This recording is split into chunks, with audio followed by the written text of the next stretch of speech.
and welcome to How to Cook Great Food. With thousands of recipes and millions of views, why not subscribe to our channel and join the family? Welcome back once again to howtocookgreatfood.com. If you haven't already, please click that button and subscribe to our channel. On the menu today, and as you can see here, steaming hot straight out the pot, we're going to do a garlic and rosemary lamb stew. Really kind of quite basic. We're going to be using loads of garlic in this. Lovely, lovely lamb, and I'm using a pressure cooker. Pressure cooker is going to speed the process up. If you don't have a pressure cooker, of course you can still do this, but it's going to take quite a lot longer. Let's go and take a look at some of the ingredients. Okay, let's get started with our lamb. We're going to do this in a few stages. We are going to be adding some carrots and potatoes to this as well. But we've got our lamb here. I've got some bone in there. A little bit of fat always helps. Don't kind of get it too lean. I like a bit of fat on there. We're going to do this in a pressure cooker method just to speed the process up. If you don't have a pressure cooker, you can do this. It's just going to take you much, much longer. So simply, we're going to get our lamb now, get over to the cooker. So here we are at the pressure cooker. In there I've got some oil, just to get us started. I'm using a sunflower oil, but you could be using something different if you wanted. What we're going to do is drop in our lamb parts. Like I say, I've got some bone in there, a little bit of fat.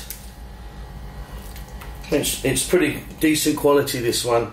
I mean, the pressure cooker works really well. If you're using like a kind of old mutton or something's a bit tough, then the pressure cooker is excellent for that. So I've got the gas on fairly low. At this stage we're just going to add some pepper.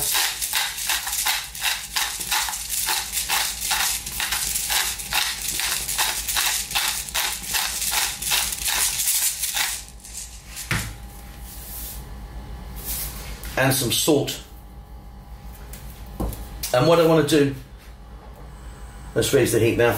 What I want to do is throw this around in the pan. The lid's going to be off at this stage. We just want to brown it a little bit. So medium heat, maybe like 4 to 5 minutes. Then we're going to add loads of other wonderful goodness.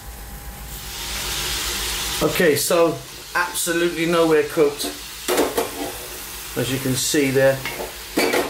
But just got a change of colour on it. Now we're going to hit it with a load of garlic, chopped garlic, fresh garlic. I'm going to put some chopped onions in. I mean, I've done these really nice and small. Then I'm going to go in with some rosemary. Now you could be using fresh rosemary if you want. I've actually got this rosemary which was fresh and we've dried it out. So that's all going to go in, a whole lot there. Fresh would be really wonderful. We got a batch of it and then we dried it off. Then we've got here some tomatoes. Chopped tomatoes. I mean, again, I've cut them small, but they're all going to break down in the mix. Right, water. In we go. Now you could be using stock, or if you wanted red wine perhaps. So there's enough water just to cover it. You can see just there, just about enough to cover it. What we're going to do now, get our pressure lid on, get that going, bring it to a boil, or the pressure point, and then that's going to go for about 12 to 14 minutes. Let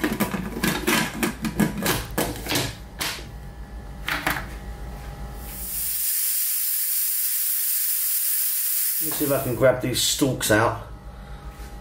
They're surplus to requirements now. Might be 1 or 2 more still in there. Now, before you add any vegetables, you want to make sure that this is good to go. Otherwise your vegetables, like this still needs a little bit more time, I can see. If I put the carrots and our potatoes in now, they're just going to cook to nothing.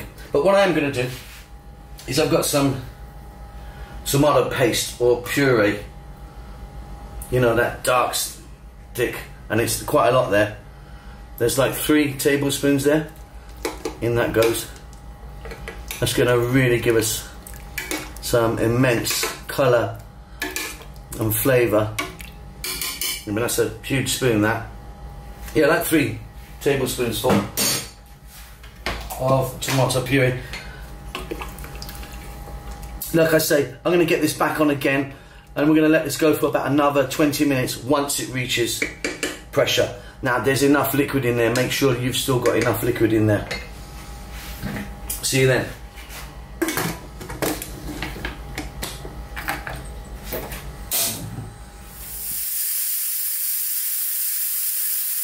Okay, so that was round 2 over.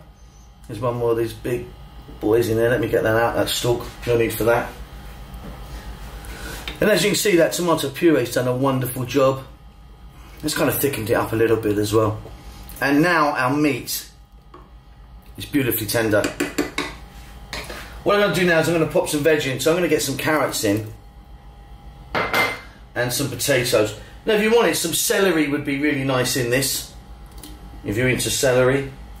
I am, just don't have any. But yeah, some nice chunky cut potatoes and carrots.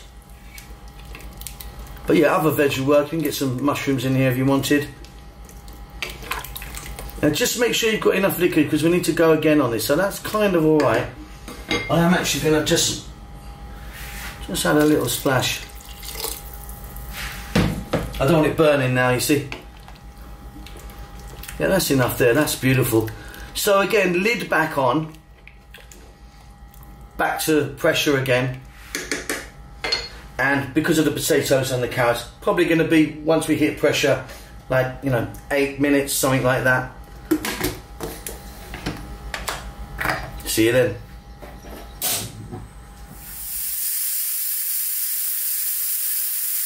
Right, and there we go. That's done.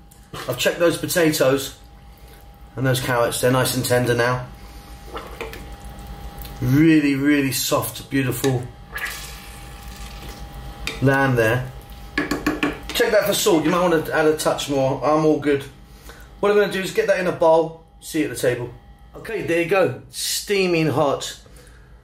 Hope that's helped a lot of you. A few emails about this one. Really quite simple. Pressure cooker really does make a difference. Really pumps loads of flavours into our meat. And of course it's much quicker. Hope you enjoyed that. Don't forget to subscribe to our channel. And we'll see you soon. Lots of love. With thousands of recipes and millions of views, why not subscribe to our channel and join the family?